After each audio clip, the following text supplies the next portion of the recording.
Hello guys, তোমরা সবাই কেমন আছো? আশা করি তোমরা সবাই ভালো আছো। তো আমরা মা ছেলে মিলে রেডি হয়ে আজ আমরা যাচ্ছি বাণিজ্য মেলাতে।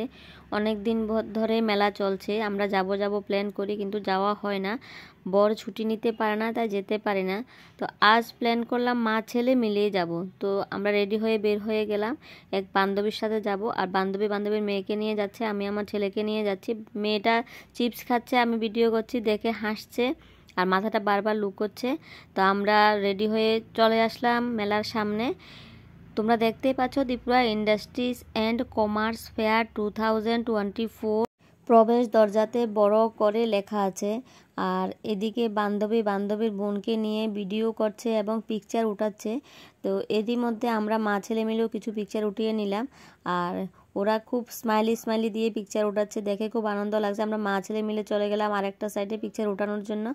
তারপরে আমার ছেলে বলছে, মাম্মা এটার মাঝখানে আমি দাঁড়াবো মোদিজির সঙ্গে, তুমি আমাকে পিকচার উঠাবে এবং একটু ভিডিও করে নেবে। তো আমি একটু ভিডিও করে নিলাম, একটু পিকচার উঠিয়ে নিলাম। তারপরে আমরা সবাই মিলে ভিতরে যাব। ভিতরে গিয়ে দেখব, অনেকের মুখে শুনলাম বাইরে থেকে নাকি দোকান এসেছে। আমার ছেলেও শুনছে লাদাখ থেকে, রাজস্থান থেকে, থাইল্যান্ড থেকে, আরও অনেক জায়গা থেকে, দুবাই থেকে, বাংলাদেশ থেকে, অনেক জায়গা থেকে দোকান এসেছে। তো তোমাদের মাঝে একটু তুলে ধরলাম। যারা ত্রিপুরার বাইরে আছে তারা তো আসতে পারবে না, তো আমার সঙ্গে থাকো এবং আমি যে ভিডিও বানিয়ে তোমাদের মাঝে তুলে দিলাম, পুরো ভিডিও দেখলে দেখতে পারবে আমাদের এখানে কীরকম বাণিজ্য মেলা হয়। তো এনজয় দ্য ভিডিও। লাদাখ গিয়ে তো লাদাখের জায়গা দেখা, দোকান দেখা সম্ভব নাও হতে পারে। তো আমাদের এখানে দোকান এসেছে এবং লোকের কথাবার্তা কেমন ওটাও দেখতে পারবো, এবং কীরকম জিনিস ওদিকে পাওয়া যায় ওটাও দেখতে পারবো। তো এটার আনন্দে আমরা মেলা ঘুরতে আসলাম। আর আমার বান্ধবী বলছে, কিছু কিনবে নাকি? আমি বললাম, কি কিনবো, এখানে এসে জিনিসের তো যে দাম, ঘুরে দেখি এটারই মজা নেই। অত দাম দিয়ে তো আর কিনতে পারবো না, তো দেখেই মজা নেব। আর আমার সঙ্গে তোমরাও মজা নিতে থাকো। তারপরে এদিকে দেখো, ছোট ছোট প্যাকেটে কাপড় প্যাক করে রেখেছে, 550 করে বলছে। এটা লাদাখ থেকে এসেছে দোকানটা। আর ভিতরে কি সুন্দর করে সাজিয়ে রেখেছে, খুবই ভালো লাগলো। ছোট ছোট করে শাড়ি যে প্যাক করে রেখেছে, দেখতেই খুব সুন্দর লাগছে। আর দেখো ওইদিকে দোকানদার দেখাচ্ছে আর দুই মেয়ে ছেলে মিলে দেখছে, ওরা নাকি মার্কেটিং করবে। শাড়ির দোকানে মেয়েটা আর ছেলেটা কি যে মার্কেটিং করবে এটাই বুঝতে পারছি না। আমাদের বলছে, মাম্মা আমরা দেখবো, আমরা মার্কেটিং করব। দুইজন চেয়ার নিয়ে বসে গেল শাড়ি দেখার জন্য। যাই হোক, তারপরে ওরা কি সুন্দর করে আর্ট করলো। আর আমরা ভিতরের দিকে প্রবেশ করছি। আরও অনেক দোকান আছে, ওটি তো দেখতে হবে, একটা দেখতে তো চলবে না বসে। তারপরে ভিতরে চলে গেলাম। বাঁশ বেত দিয়ে কি সুন্দর করে এভাবে সাজিয়ে রাখলো, দেখতে খুবই সুন্দর লাগছে। আসলে সত্যি অসাধারণ, বাঁশ বেতের জিনিসগুলো দেখতে খুবই সুন্দর। তো খুবই ভালো লাগছে, কিন্তু কিনতে তো পারবো না, অনেক রেট বলে ওরা। এটা থাইল্যান্ড থেকে কালেকশন করা, থাইল্যান্ড দোকান। তো আমরা তো থাইল্যান্ড গিয়ে আর মার্কেটিং করতে পারবো না, তো একটু এখানে মজা নিয়ে নিচ্ছি, কীরকম জিনিস কীরকম দাম হবে, কি নিয়ে এসেছে একটু তোমাদের মাঝে তুলে ধরলাম। আর এগুলি দেখো, দেখতে খুবই ভালো লাগছে মূর্তিগুলা। আর খুবই সুন্দর লাগছে, দেখতে খুব ভালো লাগছে, কিন্তু কি করব, কেনার মতো ক্ষমতা নেই। আর বাচ্চারা এখানে খেলনা দেখছে, বলছে থাইল্যান্ডের দোকান থেকে কিছু কিনবে, কিন্তু কিনে দিতে পারলাম না, অনেক রেট বলছে। তারপরে এখানে প্রোগ্রামে কত্থক, রবীন্দ্রসঙ্গীত, নজরুল, কলাগীত, ক্লাসিক্যাল অনেক প্রোগ্রাম হয়। মেয়েটা প্রোগ্রাম করতে এসেছে আর পোজ দিয়ে পিকচার উঠাচ্ছে, আমিও একটু ভিডিও করে নিলাম। দেখতে খুবই মিষ্টি লাগছে, খুবই ভালো লাগছে। তো গাইস, তোমরা অবশ্যই কমেন্টে লিখবে মিষ্টি সোনাটাকে কেমন লাগছে। আর এনজয় করতে থাকো আমার সঙ্গে, আরও বাকি আছে গাইস, তোমরা যাবে না, পুরো ভিডিও দেখবে। তারপর আমরা সিঁড়ি বেয়ে উপরে উঠলাম। আর উপরে উঠে দেখি জয় শ্রীরামের স্ট্যাচু বানিয়ে রেখেছে, অযোধ্যার রাম মন্দির বানিয়ে রেখেছে। সবাই পিকচার উঠাচ্ছে এবং দেখছে, আনন্দ নিচ্ছে। আর আমরাও একটু সেলফি উঠাচ্ছি এবং পিকচার উঠাচ্ছি, আনন্দ নিচ্ছি। খুবই সুন্দর লাগছে, অযোধ্যার রাম মন্দির খুবই সুন্দরভাবে বানিয়ে এখানে দেখালো।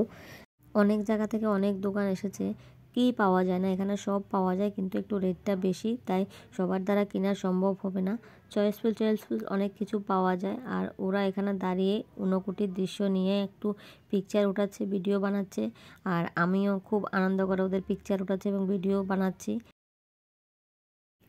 তারপর ওদের পিকচার উঠানো শেষ হয়ে গেছে, আমরা একটা দোকানে আসলাম। আর ওরা বলছে নাকি এটা নেবে, এটার নাম কি ঠিক আমি বলতে পারছি না, কিন্তু খুবই সুন্দর লাগছে। আমাকে পরিয়ে দেখালো ওরা কেমন লাগে।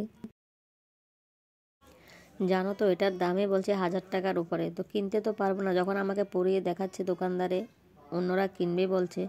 তখন আমার কাছে খুব খুশি লাগছে আর বললাম একটু ভিডিও বানিয়ে নাও, আমাকে দেখতে কেমন লাগে আমিও একটু দেখি। গাইস তোমরা একটু কমেন্টে লিখবে আমাকে দেখতে কেমন লাগছে। ওরা বলছে দোকানটা নাকি দুবাই থেকে এসেছে, তো আমার কাছে তো খুবই ভালো লাগছে। তোমরা অবশ্যই কমেন্টে জানাবে কেমন লাগছে। তারপর আমি ড্রেসটা পরে একটু ডান্স করে নিলাম, বলছি দেখো তো ডান্স করলে এটা দেখতে কেমন লাগে। তো খুশি হয়ে আমি এটা ডান্স করলাম। আবার সেম আমরা আগের দোকানে আসলাম, থাইল্যান্ডের কালেকশন দোকানে, কেন কি বাচ্চারা বলছে এখান থেকে কিছু কিনবে, কিন্তু এসব কোনো লাভ হলো না, রেট কোনো রকমে কমাচ্ছে না, কিছু কিনতে পারলাম না। তারপর আমরা একটু ঘুরে মেলাটা দেখছি।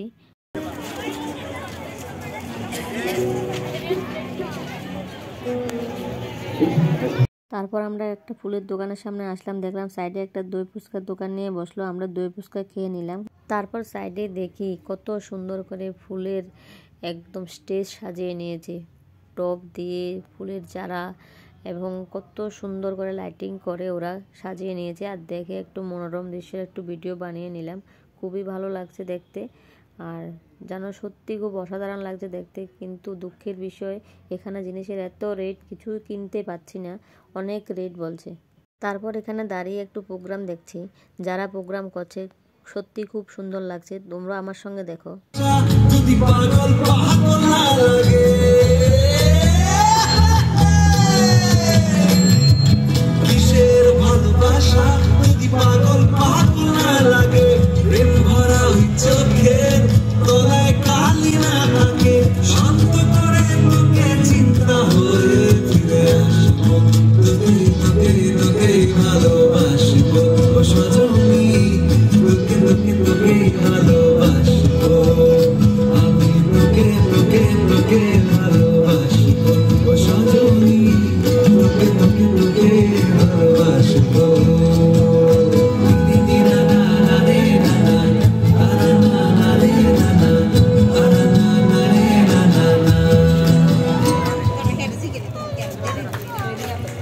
সত্যি খুব অসাধারণ ডান্স করলো ওরা।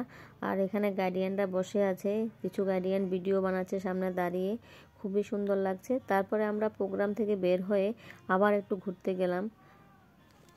তারপর আমার ছেলে বলছে ফার্নিচারটি খুবই সুন্দর লাগছে, একটু ঘুরে দেখবে। তো ফার্নিচারের দোকানে ফার্নিচারটিকে একটু ঘুরে ঘুরে দেখছি, সত্যি দেখতে খুবই সুন্দর লাগছে। তারপর এদিকে সেলফি উঠানোর জন্য, পিকচার ওঠানোর জন্য একটু স্টেজ সাজিয়ে রাখলো। তারপর আমার বান্ধবীর বোনটা বলছে চলে যাবে, আমরা আবার গেটের সামনের দিকে আসলাম, গিয়ে দেখি ওর বর এখনও গাড়ি নিয়ে আসেনি, বলেছিল গাড়ি নিয়ে এসেছে। তারপর আমরা বলছি যতক্ষণ গাড়ি আসবে না ততক্ষণ চলো, সামনে ছেলেদের খেলনা আছে, বাচ্চারা খেলতে পারবে, ওটাতে একটু এনজয় করায় বাচ্চাদের। তারপর বাচ্চারা এটার উপরে উঠে খুব নাচানাচি করছে আর খুবই মজা করছে, তো দেখেও আমাদের কাছে খুব ভালো লাগছে। তো আমার এই ভিডিওটা আজকের মতন এখানে শেষ করছি, তোমরা ভালো থাকবে, সুস্থ থাকবে। আর গাইস যদি নতুন হয়ে থাকো আমার চ্যানেলটিকে সাবস্ক্রাইব করে দেবে। আর সত্যি কষ্ট করে ভিডিও বানাচ্ছি, তোমরা একটা লাইক অবশ্যই দেবে। আর যদি ভিডিও ভালো লাগে লাইক কমেন্ট শেয়ার করবে, আর প্লিজ প্রচুর প্রচুর পরিমাণে সাপোর্ট করবে। Bye bye, thank you.